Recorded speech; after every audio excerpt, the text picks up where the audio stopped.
this is an unusual moment. Typically, Dr. Ignacio and I are very much aligned on things, but this is one of the first times that I can think of where we are not totally in sync. Can you think of a different? Totally in sync. We're diametrically opposed. There's something about being scared that I just love. Like, just love that feeling on your face. Why do they torture themselves and submit them? And to me, it's torture, and to you, it's joy. Explain that to me. What a setup. What have I thought that has been overprotective, and therefore I have missed out on because of that? And happy Halloween, everybody. Welcome to Simply Enough. This is Zachary and Elizabeth, and thanks for tuning in. If you're liking our podcast, we'd love it if you'd share with your friends and family. And then rate and review to raise our visibility and spread the message of enoughness. We love you, and remember, you are simply enough. Just as you are. Period.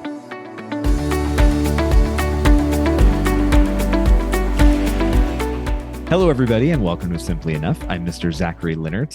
And I'm Dr. Elizabeth Ignacio. And happy Halloween, everybody. Happy Halloween. I know. I have to tell you, Dr. Ignacio, I was thinking about Halloween primarily because of there's just so many scary movies. Like a friend of mine went and saw The Nun 2, which I don't know about The Nun 2. I didn't see The Nun 1. But they were talking about it. And then they asked me, like, do you like scary movies? And I said, yes. Like, I love scary movies. Oh, I'm looking at your face right now. I feel like you have a different making opinion. A face right now. I hate scary movies.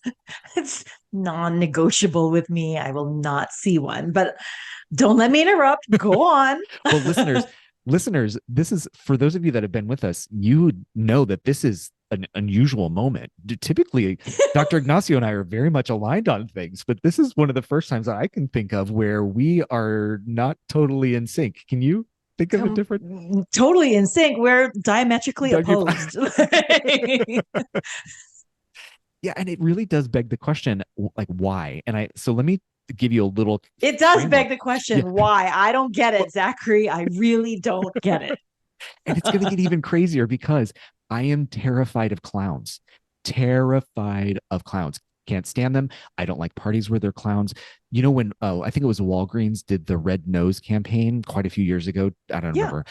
Nope. You could not wear a red nose around me. It freaked me out. I don't like it, etc. But the movie It, that is like all about the clown, is one of my, well, both versions, the older version and the newer version, the one with Tim Curry, is one of my favorite scary movies to watch. Full disclosure, you are, I presume, throughout this episode going to name a number of scary episodes, and I am just going to have a blank facial expression because I will barely know their names, much less acknowledge they even existed, because that is just how much I refuse to watch a scary movie. I do not like being scared. Anyway, continue. It's just fascinating because I guess that means I like being scared. I don't, maybe, but yeah. So It was a miniseries that came out based on a novel by Stephen King, which, you know, he's known as one of the quintessential American authors for horror fiction. And I was young, and this miniseries came out, terrified me for the longest time. Couldn't even be near a clown as a child. Like I scream, and I'm in a fight or flight mode. I typically am a fighter, so if you startle me, like, I'm gonna hit you as opposed to run the other way. I know. I shouldn't laugh. Just so not me. Also, like, because I tend to be a lot more, you know, calm and peaceful. But yeah, when I get startled, I get like aggressive. And for whatever reason, like, my love of scary movies started like then when I was a lot younger. And even though, and I'm going to save you the list of scary movies that I do enjoy, just so as to not see that reaction on your face. There is something really exciting to me about sitting either in a dark movie theater or like on my couch with a blanket and just get like terrified.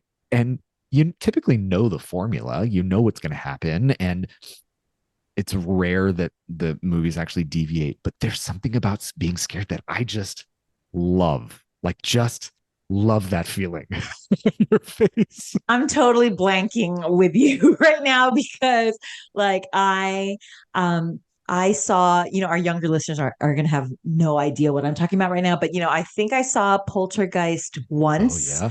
Um and isn't that a clown or a clown doll also that that's one of the scenes. It's a small scene, but that's Oh one of the yes. scenes of Poltergeist, right? Yep. Because the the girl is like, is the girl possessed? Anyway, I don't care. Carol Ann. I don't even want to talk about it much longer, but but like that's it. I saw Poltergeist once, and I won't watch it again. I went to Georgetown University, so Georgetown is literally the home, the setting of The Exorcist, and Oh, I I know didn't know they that. just did a redo of The Exorcist, but that's literally the home. That's the setting, and it's actually based on a Jesuit priest who was known for exorcism and the exorcist steps, which again, for the young who have never watched the show, that's how the possessing devil or the possessing demon was hurtled down by the priest who sacrificed himself by hurtling down these long steep steps.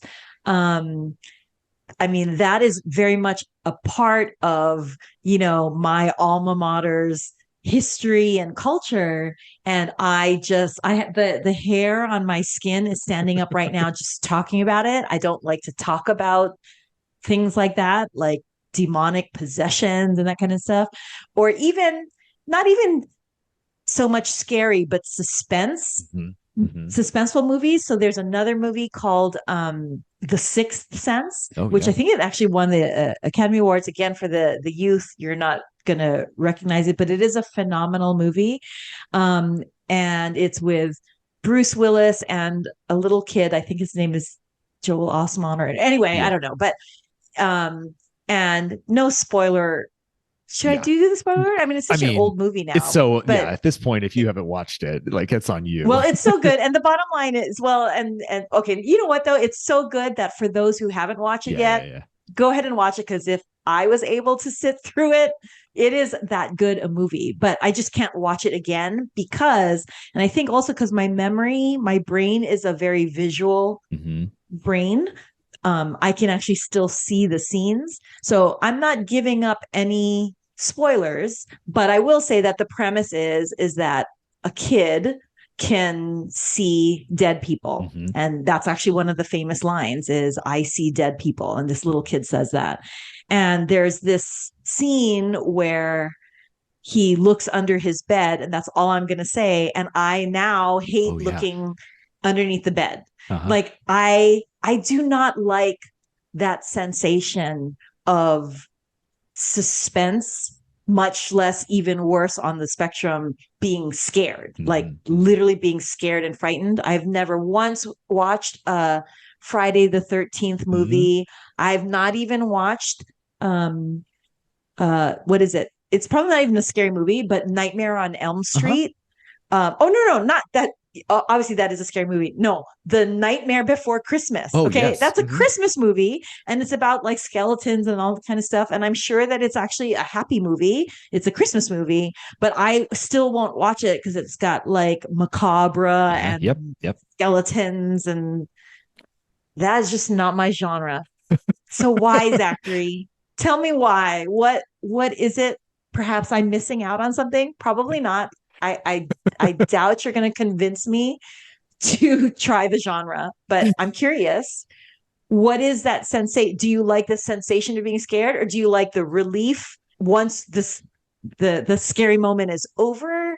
What, because I don't have that feeling. Like roller coasters too. I know you love roller coasters. Yes. I abhor the feeling of going slowly up the ascent Uh-huh. and teetering on the top before the descent. Yeah. Like it's not just the scary descent that I don't want to experience. It's the lead up to it that heightens that fear and heightens that adrenaline Uh-huh. Uh-huh. response, that I'm just like, I'm not an adrenaline junkie. I don't need it. Why do people like this? Why do they torture themselves and submit them. And to me, it's torture, and to you, it's joy. Explain that to me. What a setup. Yeah, what a setup, right? And here endeth my lecture. Defend yourself Sorry. now. Yeah. You know, okay. Before I answer your very valid question, I will also say that there are two different kinds of suspense, and I'm into one and I'm not into another. Okay. So moving a little bit away from scary movies, when in a movie situation or a TV show situation where somebody has done something wrong, and I'm going to reference Dear Evan Hansen.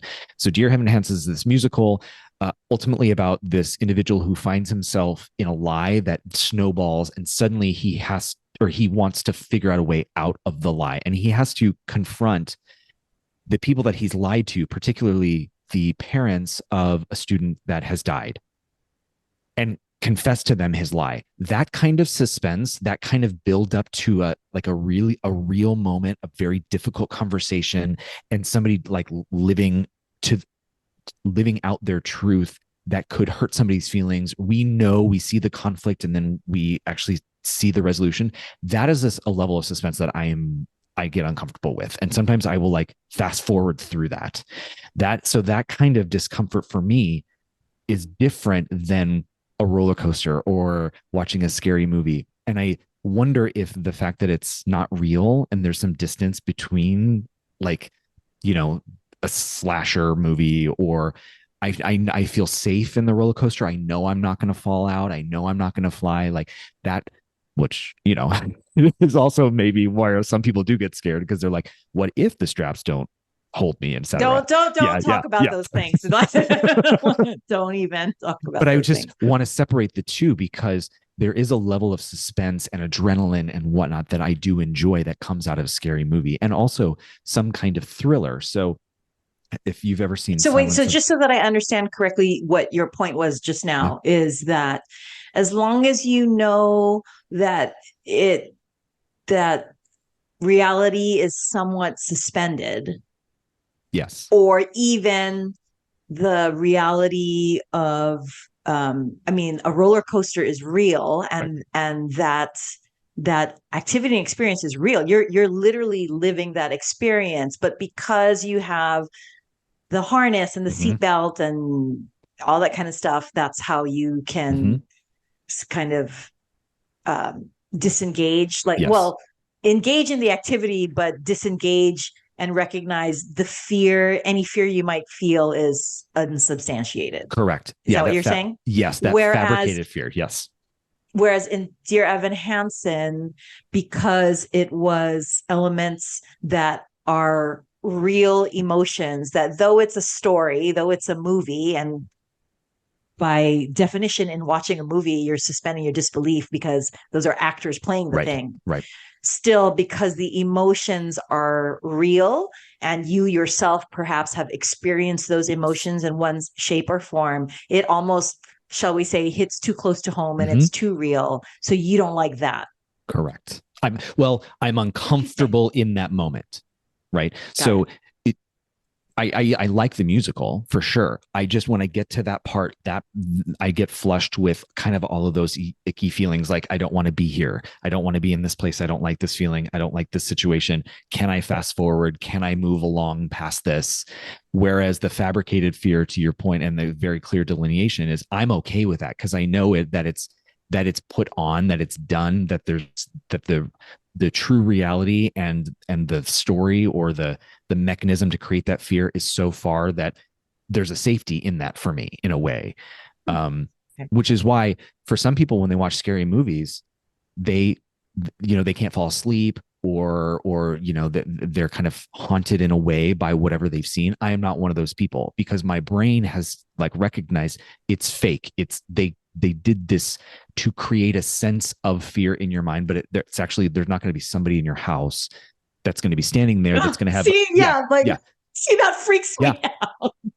Isn't that interesting that I separate the two in that regard? Yeah.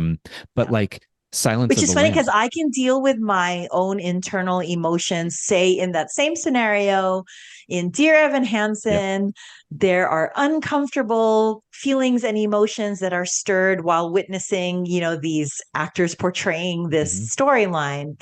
I can sit with those fostered emotions, but the adrenaline hit and the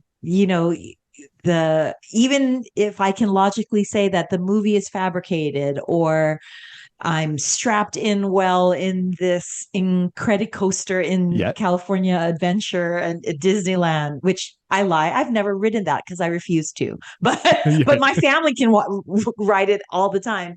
Um, like I can't separate. I just don't like that feeling. Hmm. Hmm. I don't like that feeling of fear. Yeah. Yeah. And that makes sense to me because I know so many people who feel the same way and then ask me the same kind of question is what is it about these movies and the genre and just that feeling that you're okay with? Almost not in Not an only accuse. are you okay with it, you invite it in Yes. because you're the one that bought the ticket and are going to watch the movie, Yep. or you chose it on the streaming video and are like I literally I won't watch it. Like to our prior episode where we talk about what do you let in, Uh-huh. what are you feeding your soul? What do you let in? What do you ingest? What do you consume? Yeah, I do not consume scary movies. So what is it about it that you just love? Mm-hmm. One, a little bit of that lack of control, so to speak. So I don't know when the surprise is going to hit. I don't always know where the story is going to go. Like Silence of the Lambs. Again, this is another older movie for our younger listeners, starring Anthony Hopkins and Jodie Foster. More psychological thriller than Mhm. horror. That kind of movie I also love. So I'm engaged cerebrally. So I'm trying to figure out the pieces. I'm trying to figure out the psychology of the situation and Dr. Lecter and I'm blanking on Clarice. Clarice, thank you. And I'm trying to figure out the psychology of it as well as I accept that there are going to be these shocking moments that I'm not going to be prepared for. So I like both the mental engagement of the story as well as that acceptance that there's going to be a plot twist, there's going to be some kind of like jolt of light or scene or something. I like kind of that back and forth and the acceptance that I'm not in control of the story. And I'm also not in control of what really is going to happen to me in this moment, except I understand that control, that lack of control, fits within certain parameters. Right. So I know when I go up that roller coaster, the chances are I'm going to feel like I'm going to fall out, but I'm not actually going to fall out. I know that, I'm already like I almost threw up in my mouth just now. God, I just really don't like those feelings. Okay, go ahead. I'm sorry. but I I do. Yeah. interrupted. Again, because I understand that within the roller coaster world, within the scary movie world, within the scary type of adrenaline rush world, for the most part, I'm safe, and I know roughly what's going to happen. So I'm okay with that release. Because I like that feeling. I like that jolt of like and that rush where your heart starts to race. But that's what I want to add. That's what I don't get. And by the way, I am not in any way judging you. There is No, a no, no. small part of me that's like, oh, I wish I were brave and that I could enjoy stuff like that. And I'm not judging you because my kids love it. My husband loves roller coasters. They literally I mentioned the California Adventure Incredicoaster, where you're literally going like 80 miles an hour from you go from like 0 to 80 miles an hour in like 2 seconds because you're literally like jettisoned up and then you go up this really high incline. Like both my kids and my husband can ride it ad nauseum. Like they literally, when there was very little lines during the COVID Yep. days, they would get out of the exit and go right back into the entrance and just ride it multiple times. And they would literally like both of my kids were so sweet. My husband has been we've been together now for 25 years married and 30 years together. So he knows I don't like roller coasters, but my kids in their empathy are like, oh, but mom's by herself, try to come with us once, you'll have fun. We don't like that you have to be by yourself holding all of our bags. And I'm like, you don't get it. I'm happy Yeah, yeah. right here on the ground. There's nothing at all that entices me. Uh-huh. There's nothing at all that gives me this FOMO, like fear of Mhm. missing out. So, like that, and they love scary movies too. So I'm not at all judging you. I'm Yeah, just yeah, yeah. literally, it's so foreign to me. I don't get why do you subject yourself to it? What is the pleasure of it? And that's exactly it. It is pleasurable for me. Like it is pleasurable to have that rush, that out of breath feeling, that kind of like um the heart racing and the like it's, you don't know what's going to happen, so there's a lot that's unknown. A lot of that to me is not that far away from stepping on stage. And stepping on stage and that feeling of being an actor, like there's an adrenaline rush. You've prepared as much as you can, but you don't know that your co-stars are going to remember all of their lines. You don't know that the set piece or the prop that you interact with is always going to be reliable. I mean, it could break right on stage. And then what do you do? There was a time I was performing and literally my pants fell down. Like the button on my pants just fell. And it was like, okay, how do I handle this? So in other areas of my life, I can see um, similar senses of risk and acceptance of risk, and also leaning into those moments of risks in a parallel, but not the same way. So scary movies just takes it to a point where it's really just this, and I'm getting excited while like doing this. You can see me, like my Yes. shoulders are getting up, and I there is that surge that goes through my body that I am okay with and actually like. I like that feeling, and then I do like the down. I like the coming down of the heart race, your heartbeat starting to kind of calm, and you get your breath back, and you're like, oh, whoa, that was something. And I like that up and down. And a roller coaster, I think, is a good example. I like that emotional and physical journey that happens. There is a rush of endorphins. There is a little bit of a cerebral high that happens, that can uh, that can come out of being scared while watching a movie, as well as doing something like skydiving. I've never done skydiving, but I totally would.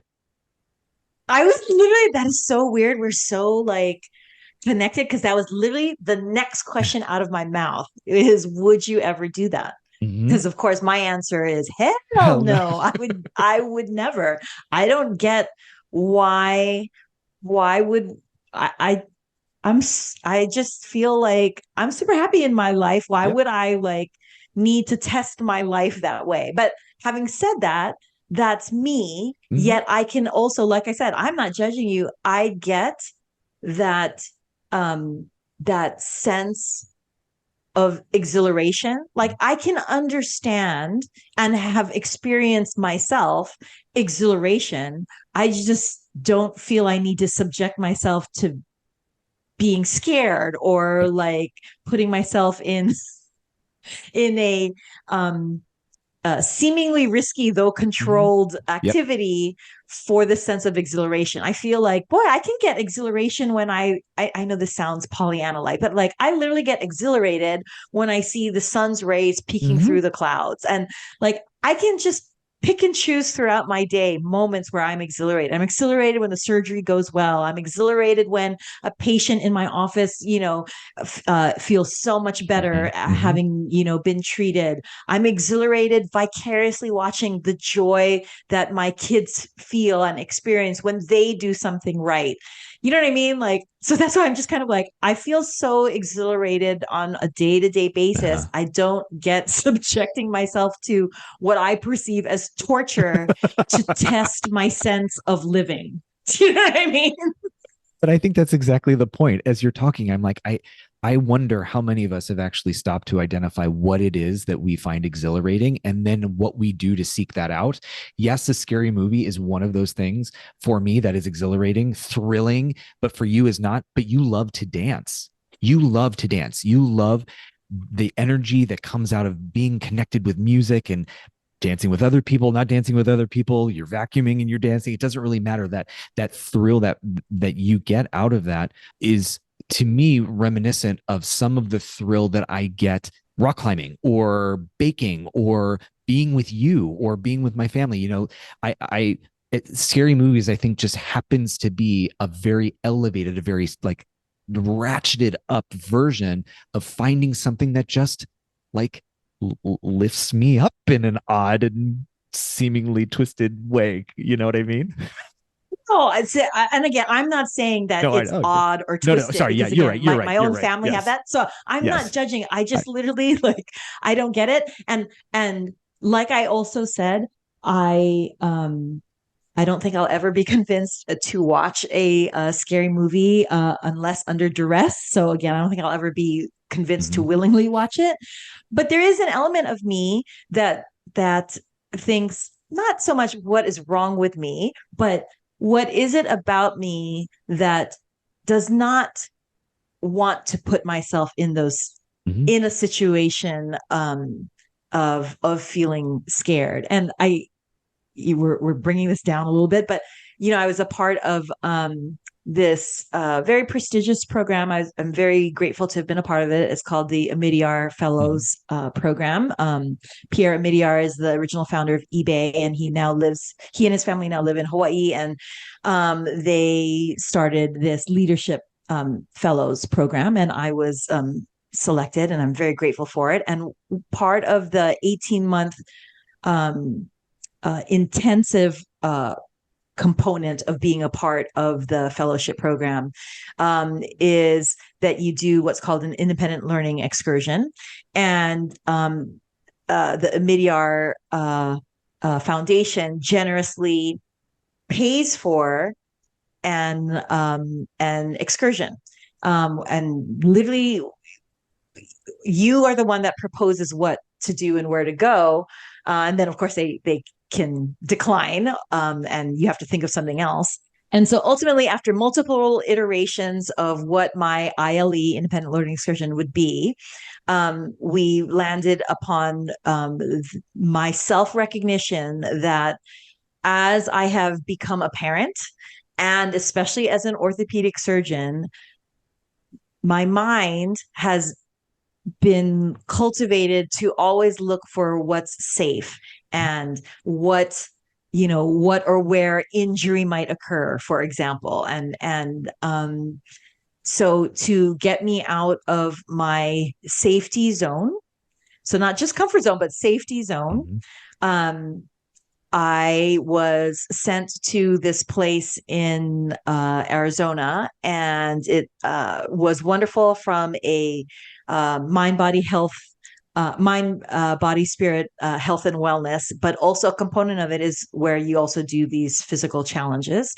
And one of the challenges is to climb by hand and foot a 30-foot pole and stand at the top and then jump off. And then the second one is to climb, again, hand over foot, up to a 60-foot tightrope. And then there are ropes above the tightrope where you can like go across. Now, of course, what is it called? Because I know you do rock climbing where you're totally harnessed, so you're totally safe. Yeah, What belay. is that called? Yeah, so yeah, exactly. So you're totally safe during those Mhm. activities, but you're still subjecting yourself to that sensation of climbing higher Yep. and higher Yep. and having no balance and all that kind of stuff. And that was part of my ILE, is to put myself in seemingly, of course, again, I'm harnessed because of, Yeah. is it being belayed, or I Yeah. don't even Yeah. know Being the belayed. the Yes, grammar of that's it. right. Yeah. Yeah. Um uh but so I did it. I did it successfully. I have, pictures to prove it. I can still feel the exhilaration of having done it.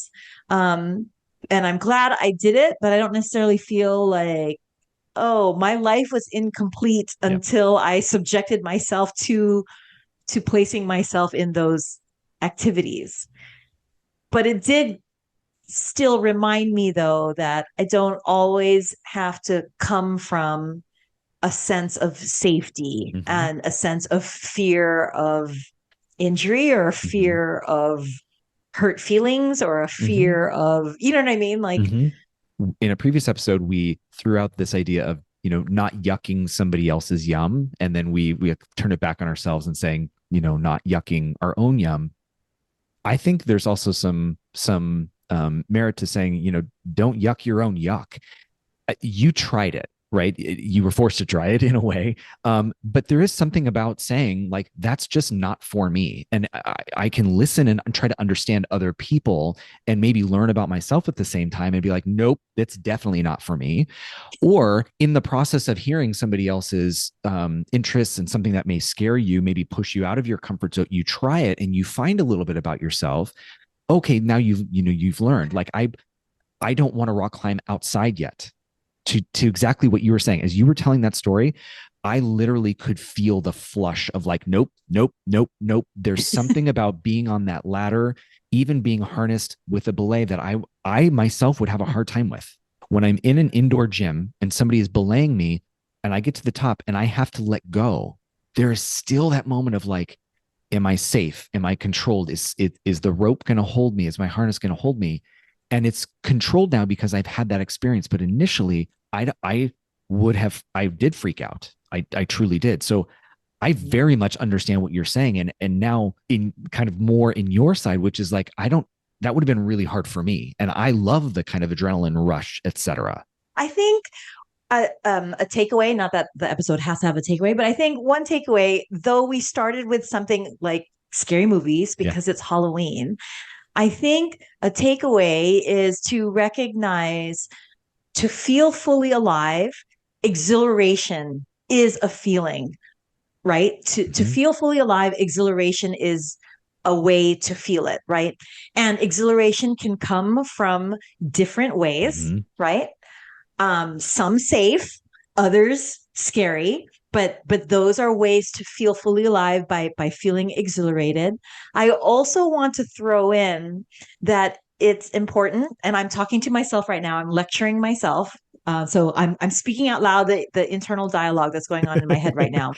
It's always important to do the self check in of how safe am I trying to feel? Am I always being so protective that I'm actually not experiencing things for the sake of feeling protected and safe? And also, dare I say, what's changed? Have I have I devolved? So, evolution theoretically, you're supposed to get better, but have I devolved with my age and with parenting and with even my career focused on injury prevention, for example? Have I devolved and actually lost my ability? And I think this was a part of my ILE, my independent learning excursion with Omidyar.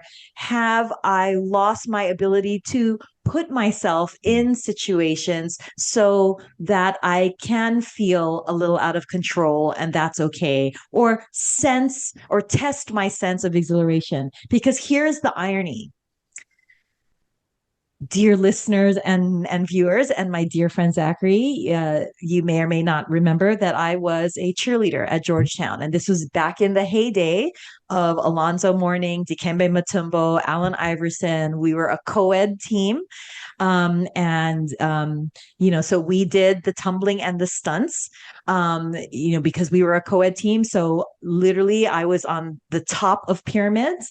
And I was thrown in those, they're called basket tosses, Mm-hmm. where you literally get thrown, 30 feet in the air, do twists, splits, Mm-hmm. and then get caught. And that was me. I was a flyer. That's what Mm-hmm. the terminology is. I was a flyer, and I was fearless, and I had fun. And I actually, in my body memory, can remember the exhilaration of flying. And yet here now, I'm like, I don't like glass enclosed elevators because I Uh-huh. don't like to Yep. to look down. I don't really like heights. Yet here I was, unharnessed, thrown 30 Yeah. feet in the Yeah. air. So what have I done? What and as we talk about, so much of our feelings and our actions are based on our thoughts. So what have I changed in the way that I think? And what have I changed in the way that I look at life, that I have become so aversive to fear or so aversive to putting myself in situations that, yes, might be a little scary, but can lead to exhilaration? What have I thought that has been overprotective and therefore I have missed out on because of that?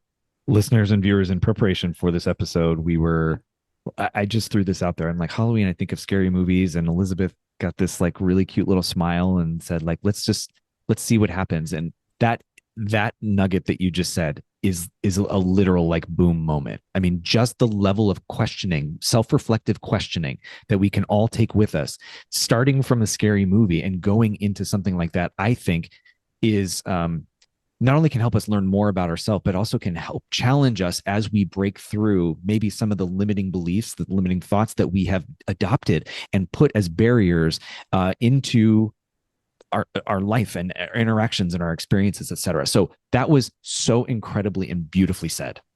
Boom. We want to savor life. We want to enjoy life. We want to have, that exhilarating feeling. Having an exhilarating feeling is having a feeling of living that life at that living our life at that moment and savoring that moment. I think that's, whether it's by being scared or by being challenged or even in simple safe things, perhaps let's just be more mindful and aware and then grateful of moments when we feel exhilaration. Okay, listeners and viewers, remember that you are not just simply enough, You are more than enough. just as you are. Period. Period. Mm. Mwah!